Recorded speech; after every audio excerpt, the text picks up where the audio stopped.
Oke, sekarang ngomongin saham lagi ya. Tentang IPO. IPO. IPO itu ini pakai caranya kit ya. Cara bodon. Ini ada daftar nih di IPO. Jadi misalnya ini siapa nih Adi. Oke, Adi. Biasanya gini nih. IPO itu eh, kita mau ngano, pengen punya saham di waktu dia pertama kali melantai di bursa, dicatat di bursa. Oke. Banyak orang yang anggapnya ini seperti kesempatan membeli perusahaan. Oke, kita kan ya, kita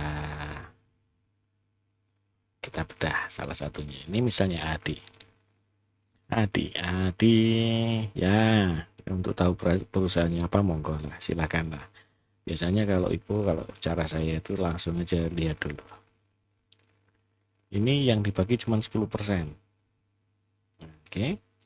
Jadi yang pertama nih IPO ya. Nih, satu. IPO berapa persen? Itu ya. Itu dulu. Persentase ini biasanya cuma sampai 30. Kalau 30 pun kalau itu kita punya semua 30 itu kan nggak mungkin. Misalnya 30%. Kita beli dari ibu 30% langsung semua kita miliki saking kayanya kita pun itu nggak mungkin. Jadi pasti akan lebih rendah dari itu. Nah, artinya akan ada 70% yang sudah dimiliki. Nah, untuk itu biasanya terus lihat di prospektusnya. Gitu. Ini prospektus namanya. Prospektus itu yang dilihat eh, sederhana saja. Saya nggak bisa baca laporan keuangan, jadi pakai cara bodonnya baca. Ini sebelum Ibu itu sudah ada perusahaan itu sudah ada yang punya. Di sini yang punya namanya Atru. Atru itu berarti ini TBK nih. Oke, dan ASI. ASI ini ada istilahnya di sana pasti. Sini ada istilahnya. Si ASI. ASI itu ada strategic investment gitu ya. Oke, itu perusahaan salah satu perusahaan investasi lah gampangnya gitu ya. Nih kan di sini kan udah jelas tuh punyanya 99% ini kan. Oke, sekarang kalau nanti setelah IPO 10%-nya tadi itu kan yang dikasihkan ke masyarakat banyak, kita belinya lewat IPO tuh maksimal hanya 10%, atau kalau di sini 30%, di sini 70% pun tetap aja kita nggak akan memiliki perusahaan ini. Oke, karena kita nggak memiliki perusahaan ini, maka yang pertama kali dilihat adalah siapa pemilik terbesarnya, kepentingannya dia apa, gitu ya. Misalnya di sini pemilik terbesarnya nanti setelah itu adalah Atru. Nah, kepentingannya Atru terhadap perusahaan yang mau diibukan ini apa nih? Oh, mungkin dia mau pakai buat ini, buat itu ya, semonggo lah, ya kan? Yang jelas di sini ada pemain besarnya yang punya banyak. Dia susah nih keluar dari sini nih. Kita cari yang lainnya, yang rotok bermasalah misalnya ya. Nah, ini aja deh. Nggak tahu nih harganya berapa sekarang.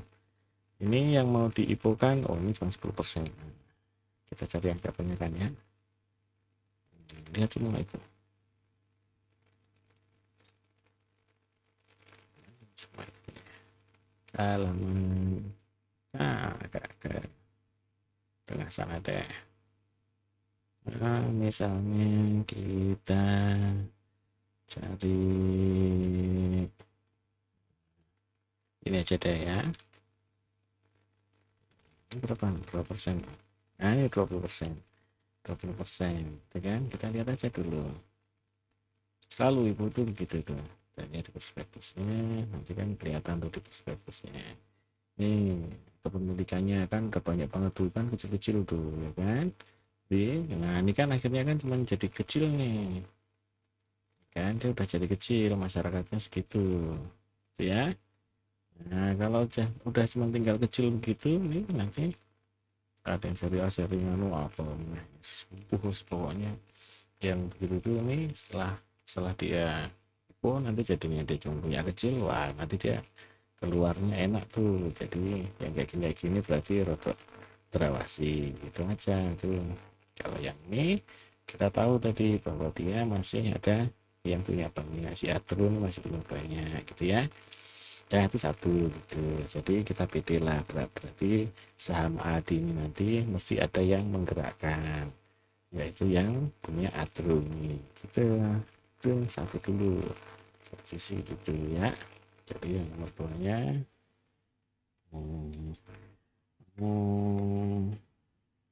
ini semakin kecil, semakin menarik gitu ya. Yang kedua, pemilik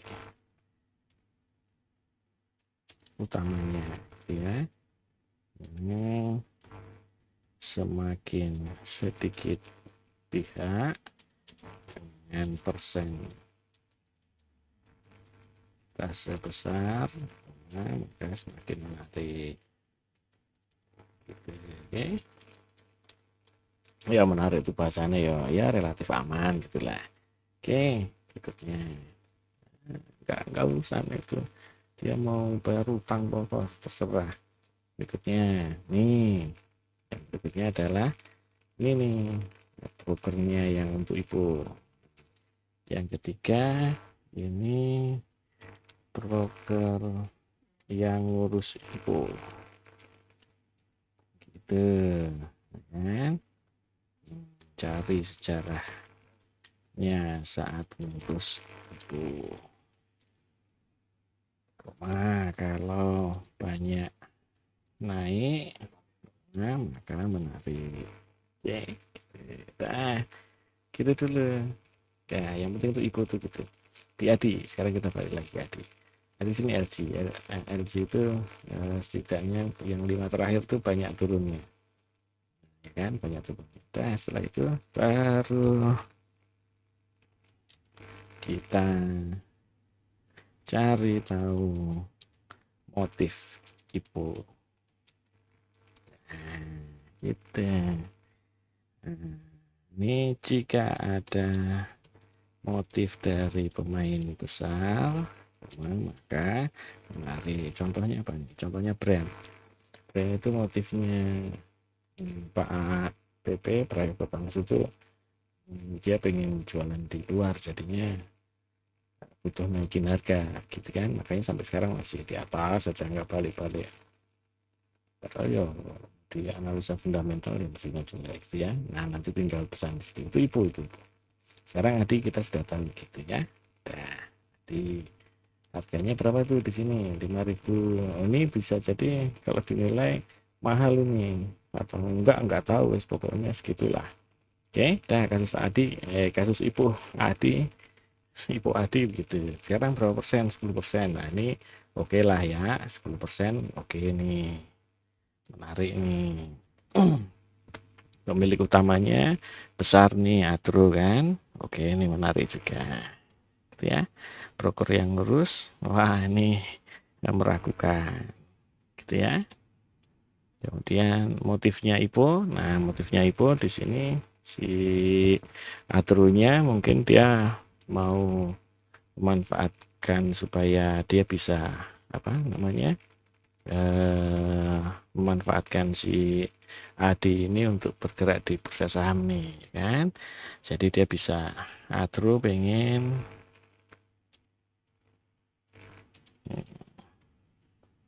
naikin portfolio pemilih Atro harusnya di sini ya, Atronya dulu naikin portfolio ya kan. Oke, lewat Adi. Nah oke nih, ini oke motifnya, ini oke nih, aman lah. Yang meragukan cuma tinggal satu ini. Sekarang 10%, menarik 10% ini ya kan. Biasanya kan kalau mau ibu itu kan yang kita lihat pengennya kan naik terus gitu kan ya. Oke, kalau potensi naik terus sekarang ini hanya 10%, ke depan potensinya akan naik terus karena yang dilempar ke masyarakat cuma 10% ya. Pemilih utamanya punya kepentingan nih di sini motifnya. Oke, walaupun tulisannya di prospektus untuk bayar utang terserah dah kan. Ya oke ya, jadi ini potensi naik gitu ya, tapi masalah jangka pendek jangka tengahnya nggak tahu apa potensinya naik. Nah sekarang broker yang ngurus itu ini kan meragukan nih. Oke, ini potensi naik dalam waktu ke depan gitu ya. Nah kalau broker IPO itu kan persis pas IPO-nya, nah ini potensi turun gitu. Oke, potensi turun ya. Nah ceritanya gitu ya, kadang-kala dari cerita ini itu pengennya 10% ini tidak dibeli oleh retail ya kan, makanya dia pakai nih misalnya brokernya kayak gini nih supaya retail takut duluan nggak mau ikut tipunya ini, jadi akhirnya nanti retail itu mungkin dari 10% hanya kebagian 3%, 4% gitu ya kan, jadi nggak terlalu berat tuh untuk naikinnya gitu kalau udah takut duluan ya. Nah kalau saya mah, nah ini mah kalau turun ya sudah gitu. Nanti kan juga naik lagi kalau sudah habis kontraknya si broker itu ini kan nanti kan eh, naik lagi terus. Jadi ini broker itu akan jadi bandarnya pas dia mulai berhenti. Ya paling paling banter 6 bulan 8 bulan. Dan dia cuman jual 10% juga kok. Oke. Okay. Nah itu. Jadi kalau saya mah ya, karena hasilnya kayak gitu, saya berani ikut ya. Kalau saya mah nggak ngajak Anda untuk ikut IPO, kalau bisa nggak usah ikut, gitu ya. Oke, lanjut. Sekarang ini ada Adro. Adro itu pemiliknya Adro itu ada apanya? Saya sudah buatkan. Adro, pemiliknya Adro itu ada macam-macam, oke? Ada macam-macam. Ini misalnya dari emiten. Nah, biasanya ini ya, ini treasury stock, ini nggak bisa diapa-apain nih. Jadi yang di bursa hanya yang ini nih, Skriples ini. Ini aja yang punya ada macam-macam. Ada pemilik perusahaan, komisaris, direksi, itu udah separuhnya lebih gitu kan. Ini masyarakat 39. Masyarakat itu jangan dibayangin terus kayak kita-kita doang ya. Di dalam masyarakat itu ada macam-macam. Ada korporasi lokal, ada institusi finansial dan segala macamnya. Rakyat jelatanya di sana cuma ada 9%. Rakyat jelata itu kita-kita nih. Kalau yang individual foreign ini ya orang luar negeri yang individu lah, entah dia ngajar Londo dari mana terus dia bikin akun gitu ya. Kalau ini institusi ini ya. Jadi dari sini nih kalau dari seperti ini kan rakyat jelatanya cuma kecil ya, atau itu jadi ceritanya terus gitu. Nah sekarang yang penting ada di sini kan ada pemilik perusahaan si Adro itu ya, ingat ya tadi punya Adi itu punyanya Adro 90% gitu kan. Oke, yang bisa gerakin kan Adro. Adro kan emiten saham juga, susah nanti gerakinnya gitu ya. Nah padahal di dalamnya Adro ada orang-orang yang pemain besar gitu kan ya, kondang lah ini pasti kondang lah Pak Tower kan, Pak ini oke lah, Pak TP Rahmat juga ini kondang lah. Ini dalamnya sini ini ada misalnya Pak Unu gitu ya, terus Pak Edwin juga ada dalam situ, macam-macam lah. Jadi ini pemain besar semua di sini dan mereka punya 90%. Di sini ada institusi asing nih, dia punya 16 sama punya korporasinya 2, oke lah ini anggap aja 18. Nah ini biasanya rekanan yang berapa. Nah setelah kita tahu bahwa ini potensinya tekanan, maka biasanya bisa dilihat begini akan terbentuk kelompok market makernya. Ini ada retail totalnya 20%, jadi isinya biasanya rakyat jelata 9, ada finansial institusi yang lokal misalnya apa, asuransi apa misalnya Jiwasraya apa pokoknya banyak Indonesia, korporasi lainnya misalnya perusahaan apa yang begitu ya. Oke, Nah, terus ini ada yang direksi mana, mungkin di situ kecil biasanya afiliasi, biasanya ini nggak akan ikut-ikutan. Yang penting di sini nih, pengendali utamanya dia 55. Nah, co-partnernya dia yang asing tadi, ya. Oke. Nah, pengendali utamanya kan ada banyak nih.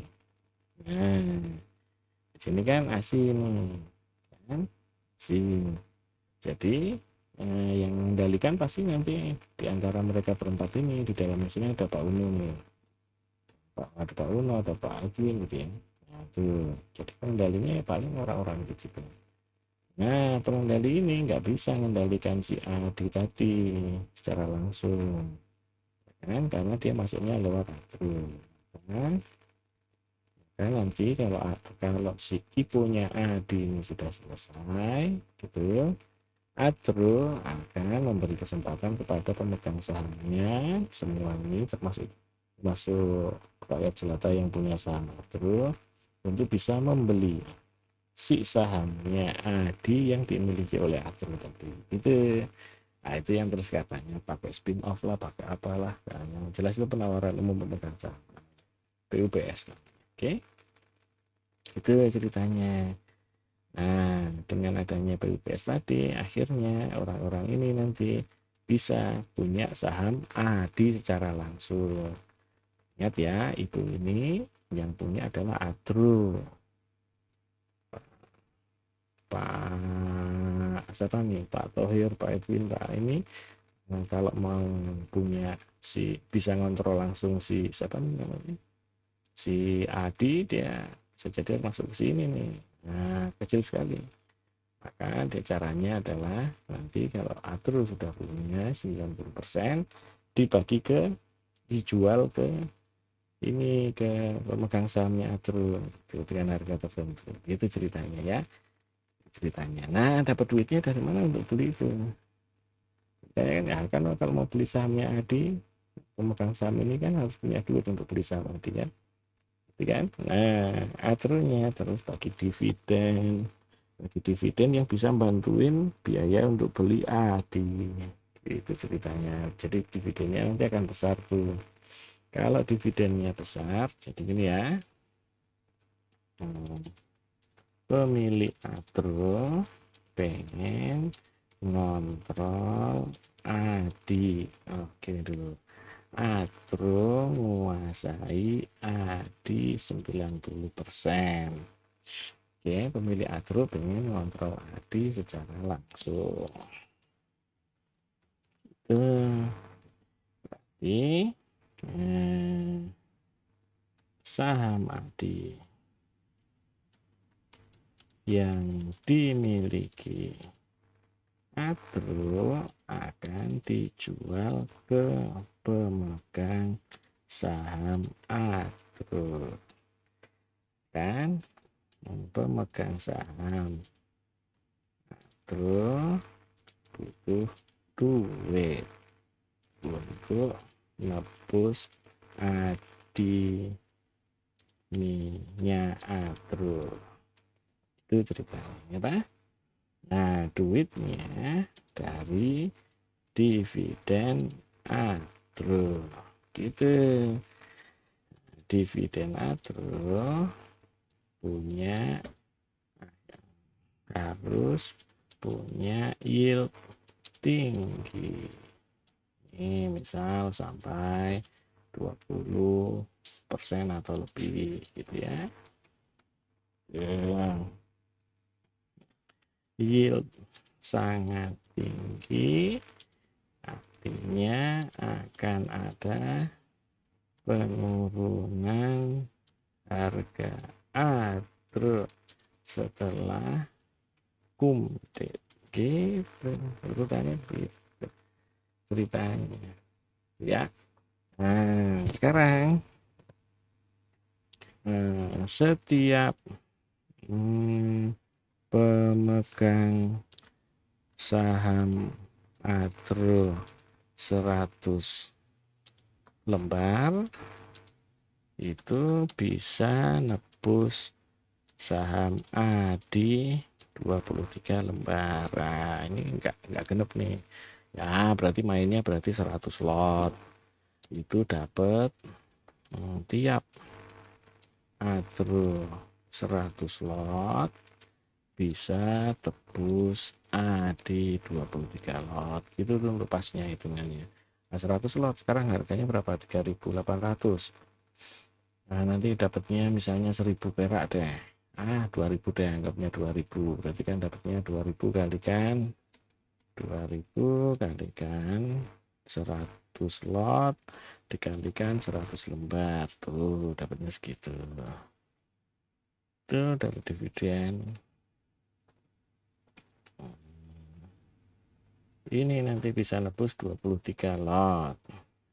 Misalnya 23 lot kalikan 100 lembar dikalikan harganya 3.500 deh. Nah, ini kan uang butuhnya kan segini. Ya kan? 23 lot kalikan 3.500. Nah, kalau ini tadi dapat dividen, ini 1.500 nih paling nih. Kayaknya bisa 1.500 deh. 100 lot beli. Nah, 15 juta dapat dividen. Oke, sini ya. Dapat dividen atro sekian.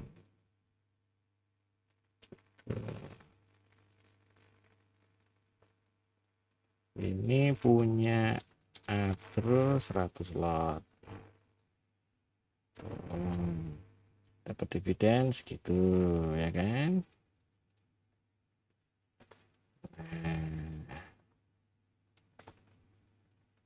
Nebus tebus adi gitu ya kan? Nih 8 juta. Ini masih ada sisa. Ada sisa nih. Ini dikurangi itu. Nah, sisanya 69 gitu. Kan 69. Oke, gitu 69. Nah, masih ada sisa segini ya, berarti nanti potensinya turunnya ya segitu-segitu juga. Nah, sekarang modalnya untuk beli atro 100 lot. Nah, dapat 100 lot. Sekarang harganya ini modal beli atro 100 lot. Itu kan harganya misalnya nih, gedein ya. Di sini itu 100 lot dikalikan 100 lembar dikalikan harganya 3.900 lah misalnya. Nah, butuh modalnya 39 juta. Oke. Tuh, 39 juta dapat 100 lot. Nanti dipakai, masih ada sisa, ini bisa dibeliin lagi enggak ya? Nah, mungkin bisa nih. Dividen atro mana tadi? Kalau beli adi tadi mana? Kok hilang ya? Oh, sembunyi di dalam sana dia. Nah, spend lah. Nah, tak buka. Nah, ini tebus adi segitu ya kan? Oke, gitulah ceritanya ya. Nah, jadi pasti nanti harganya turun nih. Untuk ngilangin ini balik lagi ke spend, balik lagi ke atro gitu ya. Ceritanya gitu. Ini uang ini biar balik lagi ke atro banyak gini ceritanya. Gitu ya. Jadi pasti ada potensi besarnya atro nanti akan turun setelah kumplit gitu ya. Jadi ini tetap ngeluarin duit nih jadi ya gitu 100 lot 100 lot banyak tuh 39 juta gitu. Sekarang setelah ini setelah semuanya pada nebus jadinya nanti begini nih susunannya. Nah, jadinya susunannya begini. Nah, ini kan ada Adi tadi, ini Adi ini ya. Ada syaratnya begitulah ya. Nah, nanti jadinya jumlah saham atro yang dibagi yang jadi adi, nanti adinya jadi sekian nih. Dapat segitu. Nah, terus itu enggak terlalu penting, yang penting totalannya akhir aja. Totalan akhirnya berarti ini bukan market makernya. Pengendalinya nanti pengendalinya adi itu orangnya ya ini lagi sama dengan yang punyanya atro tadi kan. Tuh. Orangnya itu lagi. Nah, kekuatannya dia 70% totalnya gitu ya. Ceritanya gitu. Jadi adi itu nanti dikelola oleh orang yang sama dengan si atro. Nah, sekarang kita mau lihat atro. Lihat atro. Seperti apa sih atro itu kalau jalan? Iya, atro kalau jalan. Nah, atro itu kalau jalan tuh begini. Tuh, yang diikutin ya bisa F, Eko Astra. Atro. Atro itu bisa ngikutin F karena tadi di sini ada F. Ini kan F nih, foreign nih. Ini kan foreign semua nih, 18%, tapi dia bisa kontrol tuh. Ini tadi. Nih, di sini kan 17, ini dia bisa kontrol kadang-kadang nanti yang D gitu ya, tapi ini kalau series panjangnya cakep kayak gini, lihat harganya aja nggak usah lihat marketnya. Terus mana ya, terus ya ada nggak ada di sini, berarti di second layer kali. Daru energi, nah keluarin ya tuh kan, jadi potensinya Adi pun akan begitu ntar. Nah, kalau ini dulu dari 1.500 sekarang jadi berapa nih? Jadi 3.000, 4.000 lah, ada 3.000 lah. Dari 1.500 ya 3.000. Ya nanti kalau yang Adi kalau sekarang 6.000 ya mungkin sampai 12.000, 15.000 lah gitu ya. Kira-kiranya. Gitu ceritanya. Jadi masalahnya mau IPO enggak nih? Mau ikut IPO? Nah, kalau ikut IPO potensinya hanya dapat dikit. Tapi kalau kita mau beli siapa tadi namanya Atro duluan, nanti malah rugi di Atro karena ada turunan harga, yaitu pilih sendiri lah. Kalau saya mah lewat dua-duanya sekali ya. Oke, gitu ya ceritanya, itu itu tuh gitu. Nanti kalau bingung tanya deh buat gitu. Ya, itu kan ya. Oke, cukup. See you.